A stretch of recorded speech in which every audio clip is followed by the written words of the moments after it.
Hi, I'm Dr. Richard Jermyn, and I'm the Interim Dean of Rowan-Virtua School of Osteopathic Medicine.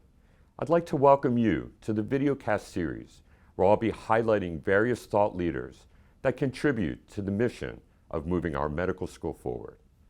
Today, I invite our very own president of Rowan University, Dr. Ali Houshmand. Dr. Houshmand became Rowan University's 7th president in 2012. He's a dynamic leader whose personal connection with students, employees, alumni, government leaders, and business community and the public have become a hallmark of his presidency. Dr. Houshmand holds master's and doctoral degrees in industrial and operations engineering. His entrepreneurial approach to growing the university has focused on 4 goals: increasing access, improve quality, ensuring affordability, and promoting economic development. Under Dr. Houshmand, Rowan has evolved from a well-regarded state school to a rising Carnegie classified national research university with 2 medical schools and soon the New Jersey's first veterinary school. For the 3rd consecutive year, Rowan has been named the 4th fastest growing research university among doctoral institutions. Please welcome Dr. Ali Houshmand. Welcome, Dr. Houshmand. Thank you. Glad to be here. I'm so happy to have you, and I want to add one more thing to this intro: the best dressed president. And if you take a look at the shoes, Dr. So I'm just going to ask you about the shoes. Okay. The shoes, I wore the shoes. My wife bought them and said today is the last day of Black History Month, and the colors of Black History Month are red, black, yellow, and green. And I looked at these shoes and I said, I have all 4 colors, so why not wear them? Well, thank you for, again, always makes me look, I got to give my game up a little bit when I'm around the president. So, Dr. Houshmand, can you tell me about how you feel about osteopathic medicine and its future in healthcare? It's a jewel that the state should be very proud of. It's one of the most productive medical schools in here that trains many doctors who practice in the state of New Jersey, therefore return the investment that the state makes in training them back to the state, in them being here, taking care of people, paying taxes, living in here. So I consider it as a great school. It's one that I trust. All of my doctors are actually osteopaths, and I just feel very proud of them, especially given the fact that over the past 10 years, we have moved so much. We have doubled our enrollment. Our research is at a tremendously high level. New leadership like yourself. I'm so excited that you're here. And our goal is to make this thing the best, the #1 osteopathic medical school in the nation, and by extension in the world, because the rest of the world doesn't know how to do osteopathic. I'm with you in that. I'm going to meet that challenge. We're going to beat it. Best Great. Medical school in the country. Absolutely. Dr. Houshmand, we talk very similarly. Everywhere I go, I talk about our mission, right? To treat the underserved, right? And to bring in students who understand that mission as their core. One of the things I've had the pleasure of hearing you talk about your journey and how you came to the U.S. and the challenges that you had. Would you feel comfortable sharing that with our audience today? Well, it depends how far back do you want me to go. I want you to go pretty far back. Okay, I can remember from age of 4 playing soccer in the dirt with bare feet because I didn't have money to buy shoes. I have 9 brothers and sisters and a mom and dad were illiterate, and we didn't have much money, and so growing up was tough. I was very inquisitive and always learned things very quickly. So even though we lived in a very, very rough neighborhood where the chance of somebody dying rather than going somewhere was much higher, I think the fact that I was a very good student and enabled me to go through easily, always getting prizes in every year of the school. And that motivation and also my desire to learn new things kind of separated me from that crowd. And I also had an older brother, 10 years older than me, who was an international soccer player, and he was watching me like a hawk. If I went anywhere wrong, I would have been whacked by him. And so he got me to finish my high school, and he got his first job in the Internal Revenue Service of my old country, Iran, and basically got me a one-way ticket and $70 or 50 pounds in my pocket, and I ended up in London in 1975. And I studied in a college over there. Within a week, I started cooking or frying Kentucky Fried Chicken for 50 pence an hour. That's how I kind of took care of myself and paid for everything. I lived with a family where I used to pay 10 pounds a week, where you would get a bed, breakfast, and dinner. No lunch. The breakfast was some, eggs and a toast. I would have the toast and the boiled egg. I would run home and eat that as lunch. And so I got my bachelor's there and in an honors degree in mathematics. Then I got a master's degree, and in 1982, 83, I went to a professor of mine and I wanted to study PhD somewhere in the area of sampling theory related to mathematics. He told me go to India, and I said, no, I want to go west rather than east. And then he said, well, there is this university near a town where everybody carries gun and shoot each other, but the university isn't bad. And he meant University of Michigan in Ann Arbor. So within a week, I got my application, sent it over there. They accepted me. I went there, and the first thing that I found how wrong that professor was. So that's how I got my another master's and doctorate. Worked for United Airlines for a year, scheduling flights and doing a lot of forecasting. Then one day somebody from University of Cincinnati called me and asked me if I wanted to be a professor. I said, sure. The next morning, I got on a plane, went there. By afternoon, they gave me a job. And that's how I became professor. Was there in Cincinnati for 10 years.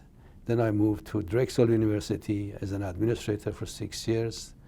Then I moved to Rowan, and I think the greatest move that I made in my life, in my professional career, has been moving to Rowan. Basically, I embarked on changing that place, and I realized the only way that I could change it is, number one, change myself and learn and respect the culture of the institution, and try to kind of also bring them along, kind of meeting each other halfway. And I think that cultural change helped the university to become very open and welcoming to changes. And change is a good thing. In every time that you are stagnant, you stink. Yes. I'm going to quote you on that, by the way. Go for it. And so we really changed the university in a space of 8 years. 2016, Rowan University was a master's classified university by Carnegie classification. Today, if we were, by the end of this fiscal year, which would be end of June, if we were to look at the total research productivity and the total number of PhD students we graduated, we are really a research one classified university. And that is the fastest ascension in the history of higher education in this country. I do not know of any other that could do that. And that is testament to the great work of everybody, including this great university, college. I think when SOM was added to Rowan, it really lifted us to the whole different level. So the combination of momentum, cultural change, collaboration, and partnership has made us who we are, and we're doing well. Well, Dr. Hirsch, first of all, thank you for sharing your story. Sure. I can't hear it enough, and I think there's a lot of our audience who have not too dissimilar stories, who are part of our team. Sure. So I want to circle back a little bit with that, and I'm going to ask you what more can be done now on a global kind of way to attract our lower socioeconomic, underrepresented, and I'm even going to throw in there unstable housing communities to university, and as you would think, and eventually to medical school or undergraduate school. Actually, I see this as the greatest investment that this nation could make, and I will tell you the reason for that. This is the most advanced nation on earth, the wealthiest nation on earth, the largest economy on earth. and highly technologically oriented. But it's a country that suddenly has started aging since 2008. The economic downturn caused a significant reduction in number of babies being born, and then we're going to face that in 2025. That's number one. Number two, people these days are getting married much later, and chances are they will have no child or one child. So think about this trend and the fact that there is the political divide in this country is become extremely against immigrants. I am not supportive of particularly I'm not supportive of illegal immigrants, but even legal immigrants. What it does, it deprives the nation of a young mind who can carry that economy and keep it number one. Therefore, it's absolutely essential that for us to dig everywhere. In fact, when I look at DEI, that's the lens I see it through. I see it through excellence. So DEI enables you to go and check everybody, see who is the talented, and give them the tool to show their talent. And the less you look, the less you find. Yes. And so, to me, bringing international students from regions of the world that are deprived, every one of these things, in my opinion, is an investment. Because at the end of the day, human beings go after comfort, go after food, go after water, go after living. And when you're looking at the environmental change and what's happening in Southern Hemisphere, the heat and lack of food, a lot of war, all of these things is going to bring population to the north to our detriment. So if you want to stop that thing, you need to train and give opportunities to every individual out there to shine. Now, it doesn't mean that everybody has to become a doctor or even a bachelor's degree, but have the tool and ability to run this gigantic economy. And if we do not have enough young minds, what we're going to do, our economy is going to shrink. You don't believe it? Look at Italy. Yes. Yes.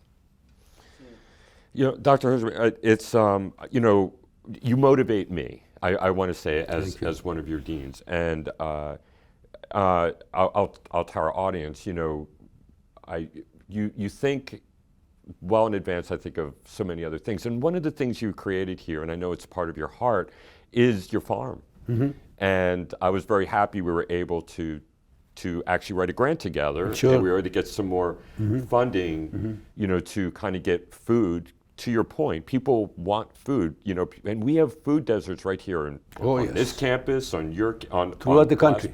Yes, and food is such a universal need, obviously. So I want to thank you for that, you know, and I'll let our audience know, you know, the grants that we're going to be able to do will get the farm food out into our communities that we're servicing, and we're going to do more with that, I promise. And that is really also, by the way, that is even more important strategically for this nation. Because if you want to stop illegal immigrants to come in here, they need to have food and comfort. What we are doing actually at Rowan, we are creating modern agriculture, where we are going to create these greenhouses that can easily be duplicated throughout the world, where with minimal amount of water and soil, you can make a lot of food that with high nutrition, feed people, provide comfort to people, stay where they are. People have no interest in walking for 200 miles to get someplace else. Absolutely. So I am doing this farming thing because I really want to teach our young mind where food comes from. And I also want to send another message, that I think the greatest people on earth, the farmers, are really getting a really terrible return on what their hard work is. You go to any one of these stores, you ask for, I don't know, tomato, $5 an hour. Do you really think that the farmer even get $1 of that? Yeah. Remember, for every one of those pretty and beautiful tomatoes that are you seeing as shining on that you know, display, that poor farmer has to throw away 3 or 4 of them that are ugly. Yep. So food is hugely important strategically. You teach them, you heal them. Absolutely. And now you feed them. Yep. I have one more question for you, Dr. Sure. Houshmand. What do you do for fun? I have koi fish I deal with. I'm a runner. I used to run a lot of marathons. I was a very, very dedicated and actually a very competitive marathoner. I would go in big marathons and win awards. And so farming is great. I love animals, I love nature, and I love everybody. I really hate to hate. The only thing that I hate in this world is hate itself. I think that is the perfect way to end this interview, Dr. Houshmand. I want to thank you again for coming here, taking the time to meet with us and meet with our audience here. Once again, I want to thank our audience for joining us today with our president. You can see why he's our president, and very happy to be part of his team as we move our mission forward. Once again, I want to remind our viewers that to tune in every month as we bring in thought leaders and people that will move our mission forward. So thank you and have a great day. Bye.